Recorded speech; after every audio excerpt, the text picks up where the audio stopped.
Hello learners, welcome to my channel We Will Win Victory Classes. So continue करेंगे अपने lesson को। और जैसे कि हम कैरेक्टरिस्टिक्स चल रही है हमारी, तो हम कैरेक्टरिस्टिक्स में 3 कैरेक्टरिस्टिक्स हमने ख़त्म कर ली हैं, जो कि है management is a goal oriented process, ये हो गया है लास्ट वीडियो में। उसके बाद management is all pervasive, management is multi dimensional. तो इस लास्ट वीडियो में आपको कोई भी डाउट हो तो प्लीज़ कमेंट सेक्शन में आप पूछ सकते हैं। ठीक है, कंटिन्यू करेंगे आगे और देखेंगे अपनी नेक्स्ट कैरेक्टरिस्टिक्स।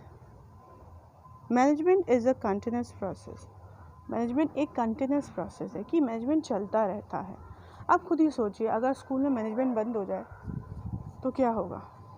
टीचर्स, मैनेजमेंट कौन करता है आपके स्कूल में? आपकी अथॉरिटीज़ कौन है? जैसे एडमिनिस्ट्रेशन कौन है आपके स्कूल में? प्रिंसिपल्स या वाइस प्रिंसिपल्स। सो अगर वो किसी दिन छुट्टी पे चले जाते हैं या नहीं आते हैं तो स्कूल में सब कुछ गड़बड़ हो जाता है। मतलब स्कूल को जो संभालने वाले हैं वो ही नहीं है, तो क्या होता है? टीचर्स पढ़ाते हैं या नहीं पढ़ाते हैं, ठीक है, लापरवाह हो जाते हैं, स्टूडेंट्स भी लापरवाह हो जाते हैं। सो दिस ऑल हैपन्स जब मैनेजमेंट नहीं होता। तो अब इसमें हम क्या बात लेके आ रहे हैं? हम बात ये लेके आ रहे हैं कि जो मैनेजमेंट है वो कंटिन्यूस प्रोसेस है, वो चलता रहता है। किसी भी ऑर्गेनाइजेशन में मैनेजमेंट चलता रहता है। अगर चीज़ें एक भी दिन अच्छे से मैनेज नहीं होती हैं तो रिजल्ट्स उस दिन के अचीव नहीं होते हैं। ओके, या उस दिन का जिस दिन मैनेजमेंट नहीं हुआ उस दिन का लंबा इम्पैक्ट जो होता है वो आगे की एक्टिविटीज़ पे, आगे के दिन पर चला जाता है। तो मैनेजमेंट कंटिन्यूस प्रोसेस है, चलता रहता है। एक बात तो ये हो गई। दूसरी हम एक बात और करते हैं, जैसे किसी दिन आपके घर में मम्मा स्पेशली आपकी मदर बीमार हो जाते हैं, तो क्या होता है कि सारे घर में जो बेचारे काम करते हैं वो सारे इम्पैक्टेड हो जाते हैं।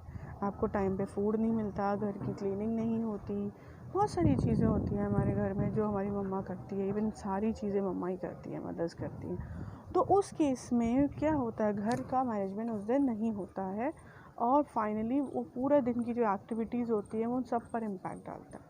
ठीक है।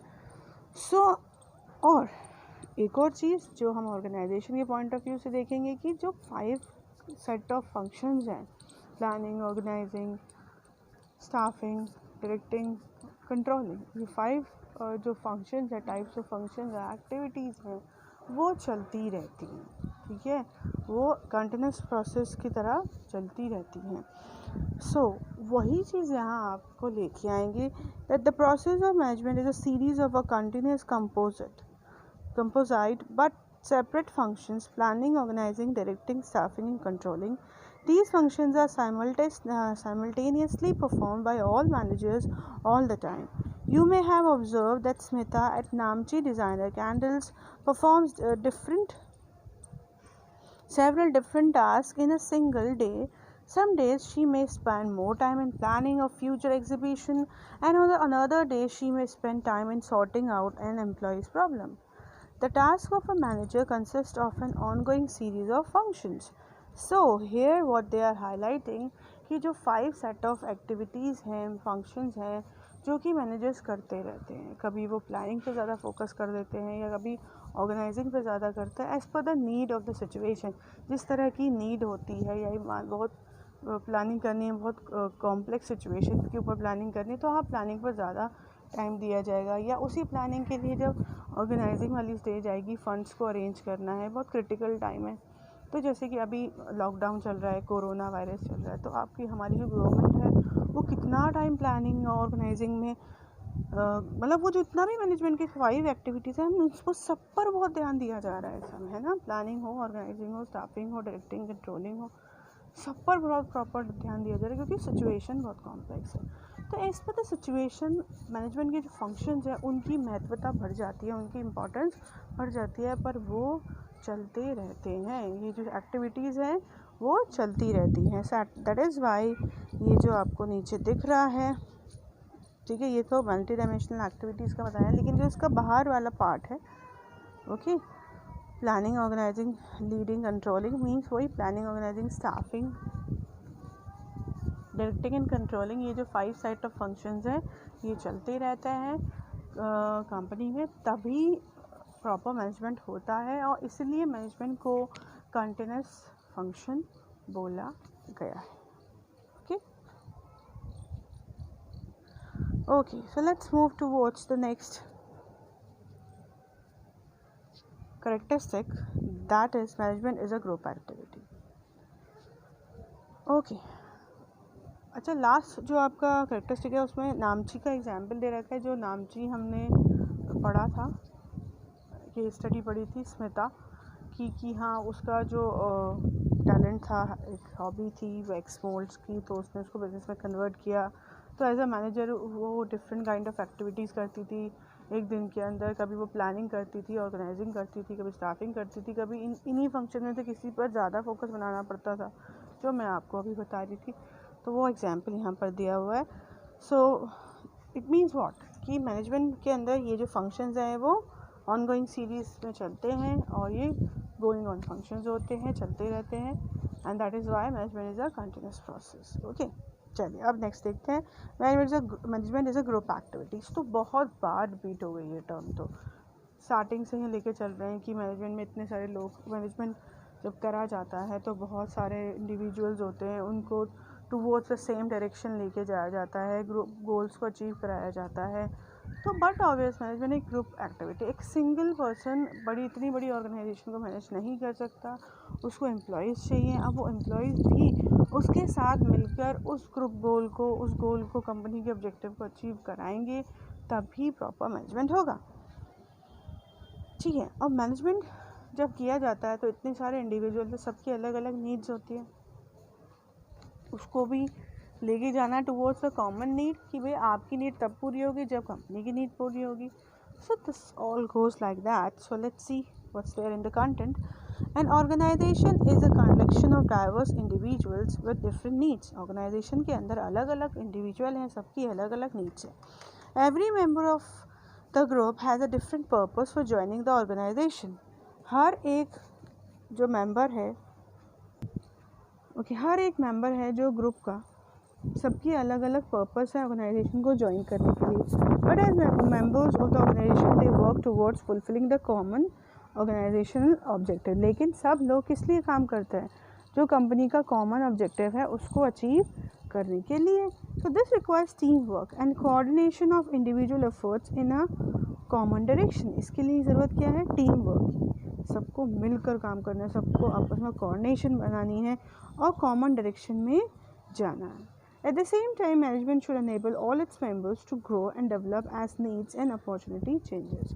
और मैनेजमेंट हमेशा क्या कोशिश करता है कि management should enable all its members to grow, कि वो ग्रो करें, मेंबर्स ग्रो करें और अपनी नीड्स को डेवलप करें जैसे जैसे अपॉर्चुनिटीज़ चेंज होती हैं. मतलब अगर कोई अपॉर्चुनिटी आती है तो उसके लिए काम करो, ठीक है, उसको ग्रैब करो, अपनी नीड्स को बढ़ाओ, अपॉर्चुनिटीज़ को लो और काम करो. सो ग्रुप एक्टिविटी है, इतने सारे लोग हैं कंपनी के अंदर, अगर सब अपनी इंडिविजुअल नीड्स के लिए काम करेंगे, कोई भी कंपनी की नीड्स की काम नहीं करेगा, तो अगर कंपनी की नीड्स नहीं फुलफ़िल होंगी तो आपकी नीड कंपनी कैसे फुलफ़िल करेगी. इसलिए हमेशा मैनेजमेंट में कोशिश की जाती है कि इंडिविजुअल एफर्ट्स को ग्रुप एफर्ट्स में कन्वर्ट किया जाए और गोल्स को अचीव किया जाए. So that is why management is a group activity. Okay, next is management is a dynamic function. So dynamic, as you know कि जो हमारा environment है वो बदलता रहता है. It keeps on changing. हमें नहीं पता था कि कोरोना आ जाएगा, है ना, और जब वो आ गया तो क्या हुआ, सडनली इकोनॉमी में पूरा चेंज आ गया, लॉकडाउन हो गया, सब घर पर हैं, सब घर से ही काम कर रहे हैं. तो ये क्या हुआ, ये डायनामिक एनवायरनमेंट का इफ़ेक्ट आ गया सब पर, जो कि हमारे हाथ में नहीं है. So there are few factors, कुछ फैक्टर्स होते हैं ऑर्गेनाइजेशन में, इंटरनल एंड एक्सटर्नल, मतलब ऐसे एनवायरनमेंट फैक्टर्स जो कुछ तो हमारे हाथ में है और कुछ बाहरी हैं. तो बाहरी तो हम कंट्रोल कर ही नहीं सकते, हाँ इंटरनल फैक्टर्स हम कंट्रोल कर सकते हैं. बट जो वो इंटरनल फैक्टर्स होते हैं वो कहीं ना कहीं बाहरी फैक्टर से इम्पैक्ट डालते हैं. ठीक है, जैसे बाहरी फैक्टर्स होते हैं उसके हिसाब से हमें इंटरनल फैक्टर्स को बदलना पड़ता है, इंटरनल एनवायरनमेंट को बदलना पड़ता है. तो मैनेजमेंट भी वैसे ही बदलना पड़ेगा. जब बाहरी इन्वायरमेंट में चेंजेस आएगा तो कंपनी के मैनेजमेंट में असर आएगा उसका। So this is why management is a dynamic function, मतलब मैनेजमेंट को भी बदलना पड़ता है as per the situation. Management is a dynamic function and has to adapt itself to the changing environment. An organization interacts with its external environment which consists of various social, economic, and political factors. In order to be successful, an organization must change itself and its goals according to the needs of the environment. So probably you know that McDonald's that fast food giant made major changes in its menu to be able to survive in the Indian market. तो मैंने आपको भी corona का example दिया कि हर एक company को अपना मैनेजमेंट बदलना पड़ा होगा, जो अब नहीं डाल रही है ना। बहुत सारी कंपनीज तो इस समय बंद है लॉकडाउन की वजह से, और कुछ अपने जो भी एम्प्लॉयज़ हैं उनको वर्क फ्रॉम होम करवा रही हैं। तो क्या हुआ, एक्सटर्नल फैक्टर्स जिसके अंदर social, political, economic, technological factors हो जाते हैं, जिसके कारण कंपनी पर इम्पैक्ट आता है और कंपनी अपने इंटरनल जो मैनेजमेंट है उसको चेंज करती है। तो अगर हम डायनामिकली चेंज होने की एबिलिटी नहीं रखते तो हम पीछे रह जाएंगे। मतलब अगर चेंजेस होते हैं तो हम उसको अडॉप्ट ही नहीं करते, हम उसको अपनाते ही नहीं हैं, तो हम क्या हो जाएगा, हम मैनेजमेंट नहीं कर पाएंगे, हमारी कंपनी पीछे रह जाएगी। सो मैनेजमेंट एक डायनामिक फंक्शन है जिसको अकॉर्डिंग टू द नीड बदलना ही पड़ता है। ओके, तो अभी बता रहे जैसे मैकडॉनल्ड्स है, ठीक है, अब इंडिया में आई तो इंडिया का उसने जो अपना मेन्यू है वो इंडियन फूड स्टाइल के अकॉर्डिंग चेंज किया कि इंडिया में लोगों को क्या पसंद है उसके अकॉर्डिंग उसने मेन्यू में, जैसे आलू टिक्की बर्गर, तो आलू is very favourite of Indians, so they adopted that menu. और बहुत सारी हैं जैसे पनीर मखनी या हमारे देश का जो टेस्ट है उसके अकॉर्डिंग मेन्यू में ऐड किया गया। सो उन्होंने भी क्या किया, उन्होंने भी अपने मैनेजमेंट को चेंज किया as per the need of Indian market.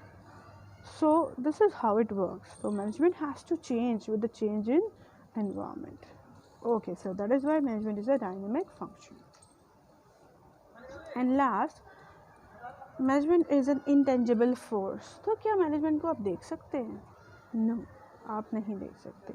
मैंने अभी आपको एक एग्जाम्पल दिया था लास्ट वीडियोज़ में कि आप किसी रेस्टोरेंट में गए खाना खाने और वहाँ पे आपने खाना खाया, आपने देखा नहीं खाना क्या खाया, पहले तो आप गए तो आपको वाटर बहुत डिलीवरी लेट आई, फिर आपको फूड के लिए आपने जब ऑर्डर किया उसके लिए बहुत लेट आए जो वेटर्स होते हैं, फूड की डिलीवरी बहुत लेट आई, फूड भी अच्छा नहीं था।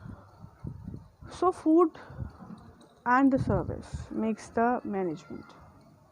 सो आप क्या कहोगे कि यार यहाँ का तो मैनेजमेंट अच्छा ही नहीं है, ना फूड अच्छा था ना सर्विस अच्छी थी, सो नो ये तो रेस्टोरेंट बेकार है, नेक्स्ट टाइम से तो नहीं आना यहाँ पे।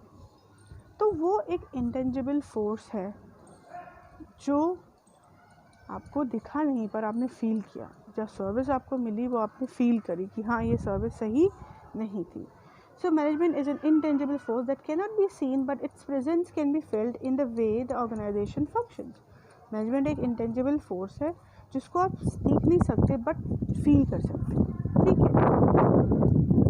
अगर हम बात करें किसी मैनेजर की और उसकी टीम है उसको वो डील कर रहा है, वो मैनेजमेंट जो मैनेजर है वो अपनी टीम को बहुत अच्छे से डील करता है, बहुत अच्छे से मोटिवेट करता है, उनसे काम करवाता है, एक अच्छा लीडर है वो, उसके अंदर लीडरशिप क्वालिटी भी अच्छी है, मोटिवेशनल क्वालिटी भी अच्छी है, वो अपने टीम को बहुत अच्छे से कोऑर्डिनेट करके चल रहा है। तो आप क्या कहोगे कि हाँ ये मैनेजर तो बहुत अच्छा है। तो क्या उसका मैनेजमेंट दिख रहा है? नहीं, वो चीज़ें ऐसी कर रहा है, वो चीज़ों को मैनेज ऐसे कर रहा है, तो आप उसको एक अच्छी बुरी कैटेगरी में आसानी से डाल सकते हैं कि हाँ या he is a good manager because results आ रहे हैं इसके मैनेजमेंट से, इसकी टीम बहुत अच्छा काम कर रही है। तो वो क्या है, वो एक इंटेंजिबल फोर्स है जो आपको नहीं दिख रहा बट इट वर्क्स, बट वो चल रहा है। So management is an intangible force that cannot be seen but its presence can be felt in the way of organization functions. The effect of management is noticeable in an organization where targets are met according to the plans.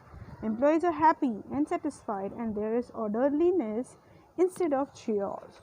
So आप किसी भी company की अगर results आ रहे हैं, उसके targets achieve हो रहे हैं, बहुत अच्छा काम कर रही है, तो क्या कहोगे यार कंपनी के मैनेजर्स बहुत अच्छे हैं, ऑर्गेनाइजेशन बहुत अच्छे से काम कर रही है, रिजल्ट्स आ रहे हैं, प्लान जो बनाया वैसे ही काम हो रहा है, सो टारगेट्स मिल रहे हैं, काम हो रहा है, प्लान्स जो हैं वो अचीव हो रहे हैं, मतलब जो आप प्लान कर रहे हो वही रिजल्ट्स में आ रहा है, तो what you will say that इस कंपनी का मैनेजमेंट बहुत ही अच्छा है, क्योंकि वहाँ का जो मैनेजमेंट है वो ही अच्छा है।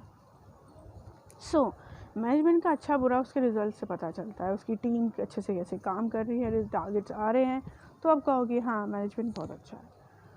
सो फाइनली हम कह सकते हैं कि मैनेजमेंट एक इंटेंजिबल फोर्स है, ठीक है। और वो क्या कह रहे हैं कि अगर लास्ट में जो लाइन लिखी है that plans employees are happy and satisfied, अगर एम्प्लॉयज़ खुश हैं, सेटिस्फाइड हैं, ऑर्डरलीनेस है, सब चीज़ें ऑर्डर में चल रही हैं, कोई भी चॉज नहीं है, कोई भी गड़बड़ी नहीं है, कोई भी लड़ाइयाँ नहीं है, कुछ नहीं है, तो it means that management is perfect in that company, in that organisation.